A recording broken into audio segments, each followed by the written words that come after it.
قسمت کی ستم ظریفی دیکھیے کہ پاکستانی حکام نے شریف خاندان کی غیر ملکی جائیداد کا سراغ لگانے کے لیے جس کمپنی کی خدمات حاصل کی تھی اسی کمپنی نے اب شریف خاندان سے مدد مانگ لی ہے تاکہ قومی احتساب بیورو کو لندن ہائی کورٹ کی جانب سے کیے جانے والے اربوں روپے کے جرمانے کی ادائیگی کو یقینی بنایا جا سکے۔ تاہم شریف خاندان نے اس کمپنی کی مدد کرنے سے صاف انکار کر دیا ہے۔ یاد رہے کہ لندن ہائی کورٹ کی جانب سے نیب کے اس مطالبے کو رد کر دیا گیا ہے کہ ایون فیلڈ میں شریف خاندان کی ملکیتی 4 فلیٹوں کو ضبط کر لیا جائے۔ قومی احتساب بیورو نے یہ مطالبہ نواز شریف کو سزا سنانے والے جج ارشد ملک کے فیصلے کی بنیاد پر کیا تھا، جس میں نواز شریف کی لندن کی جائیدادیں ضبط کرنے کا حکم دیا گیا تھا۔ شریف خاندان کے بیرون ملک اثاثے ڈھونڈنے کے لیے نیب کی مقرر کردہ فرم براڈ شیٹ نے ایون فیلڈ ہاؤس میں شریف خاندان کے 4 فلیٹوں کی ممکنہ ضبطگی کے بعد نیب کے ذمہ واجب الادا بقایا $2.20 کی ادائیگی کا دعویٰ کیا تھا۔ تاہم لندن ہائی کورٹ نے اس دعوے کو خارج کرنے کا حکم دیا ہے۔ اب براڈ شیٹ اور شریفوں کی نمائندگی کرنے والے وکلاء کے مابین ہونے والی خط و کتابت کے مطابق شریف فیملی نے نیب کے ذریعے بقایا جات کی وصولی کے لیے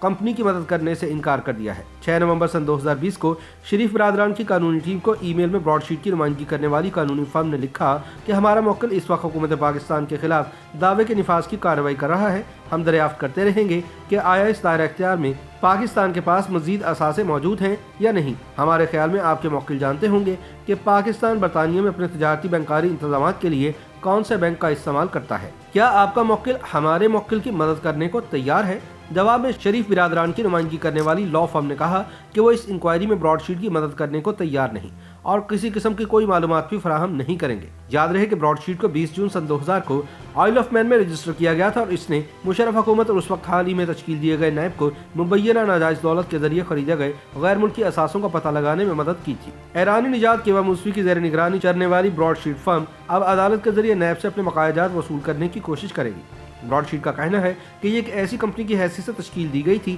جو اثاثوں اور رقوم کی بازیابی میں مہارت رکھتی ہے اور اسی وجہ سے اس طرح کی اشیاء کا سراغ لگانے، تلاش کرنے اور ریاست کو واپس منتقل کرنے میں مصروف ہے۔ اس سے قبل کمپنی سے وابستہ ایک وکیل نے بتایا تھا کہ شریف برادران براڈ شیٹ کی تحقیقات کا اولین ہدف تھے، لیکن نیب نے ان سے اچانک معاہدہ ختم کر دیا تھا۔ دسمبر سن 2018 میں مرکزی ثالث کی حیثیت سے انگلش کورٹ کے سابق اپیل جج سر اینتھنی ایونز کیوسی نے حکومت پاکستان کی جانب سے براڈ شیٹ کو $2.20 ادائیگی کا حکم جاری کیا تھا۔ جولائی سن 2019 میں حکومت نے ثالثی کی اپیل کی، لیکن وہ اس میں ناکام رہے۔ ثالث نے فیصلہ دیا کہ حکومت پاکستان اور نیب نے براڈ شیٹ کے ساتھ اثاثوں کی بازیابی کے معاہدے کو غلط مسترد کیا اور فیصلہ دیا کہ کمپنی ہرجانے کی حقدار ہے۔ اس کے بعد سے اثاثہ بازیاب فرم نے برطانیہ میں حکومت پاکستان سے مبینہ رابطوں کے حامل متعدد اداروں کو ہدف بنا کر اپنی خدمات کی ادائیگی کو محفوظ بنانے کی کوشش کی۔ شریف برادران بھی نیب اور براڈ شیٹ کہانی میں الجھ گئے، جہاں اس کی فیس کی وصولی کی کوشش میں براڈ شیٹ نے لندن ہائی کورٹ میں ایون فیلڈ ہاؤس کا قبضہ حاصل کرنے کے لیے دعویٰ دائر کیا، جس کی بنیاد یہ تھی کہ نیب عدالت نے کہا تھا کہ حکومت کو نواز شریف کی برطانیہ کی جائیدادیں ضبط کرنی چاہیے۔ یہ دعویٰ خارج کر دیا گیا تھا کیونکہ براڈ شیٹ نے عدالت کے مینڈیٹ کے حامل تیسری پارٹی کے قرض کے آرڈر کی بدولت لندن میں پاکستانی ہائی کمیشن کے کھاتوں سے تقریباً $2.80 کی ادائیگی حاصل کر لی تھی۔ 2 دسمبر سن 2020 کو نیب کے خلاف لندن ہائی کورٹ کے حکم نامے میں عدالت نے کہا کہ براڈ شیٹ کے ایون فیلڈ کے دعوے سے متعلق ماسٹر ڈیویژن کا عبوری چارجنگ آرڈر خارج کیا جائے اور فرم کی درخواست کی سماعت کو خالی کر دیا جائے۔ آرڈر میں یہ بھی بتایا گیا ہے کہ جہاں ماسٹر ڈیویژن نے شریف برادران کے املاک سے متعلق اثاثے کے ارادے میں براڈ شیٹ کی درخواست پر غور کیا تھا، اب براڈ شیٹ نے عبوری تیسرے فریق کے قرض کے آرڈر کے ذریعے قرضہ حاصل کر لیا ہے اور عبوری چارج آرڈر کو خارج کرنے اور خالی کرنے کی اجازت کی درخواست کی ہے، جو 17 دسمبر سن 2020 کو درج کی تھی۔ براڈ شیٹ نے پاکستانی حکومت کو بھی لکھا تھا اور نیب کے ذریعے واجب الادا فنڈ کی وصولی کے لیے پاکستان کرکٹ ٹیم کے اثاثے ضبط کرنے کی دھمکی دی تھی۔ جولائی سن 2020 کے خط میں براڈ شیٹ نے دعویٰ کیا تھا کہ پاکستان ٹیم مدعا علیہ پاکستانی حکومت کا اثاثہ ہے اور ٹیم کے اثاثوں اور اثاثوں کی وجہ سے رقم قانونی چارہ جوئی کے لیے مدعا علیہ کا اثاثہ ہے۔ پاکستان کرکٹ بورڈ نے اس وقت یہ جواب دیتے ہوئے کہا تھا کہ وہ خود مختار ادارہ ہے اور اس کا براڈ شیٹ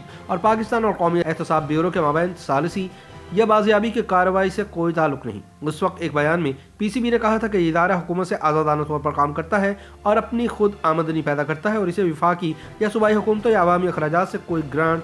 فنڈز یا رقم نہیں ملتی۔ اگرچہ پی سی بی نے کمپنی کے دعووں کو مسترد کر دیا تھا، لیکن براڈ شیٹ کے پی سی بی کو بھیجے گئے خط کو بین الاقوامی میڈیا نے بڑے پیمانے پر کوریج دی تھی اور یہاں تک کہ کرکٹ کی مشہور نیوز ویب سائٹ کرک انفو نے بھی اس کو رپورٹ کیا تھا۔ یہ میڈیا رپورٹس ایک ایسے وقت میں سامنے آئی تھی جب پاکستانی ٹیم کو انگلینڈ کے خلاف 5 اگست سن 2020 اور 1 ستمبر کے درمیان 3 ٹیسٹ اور 3 T20 میچز کی سیریز کھیلنا تھی۔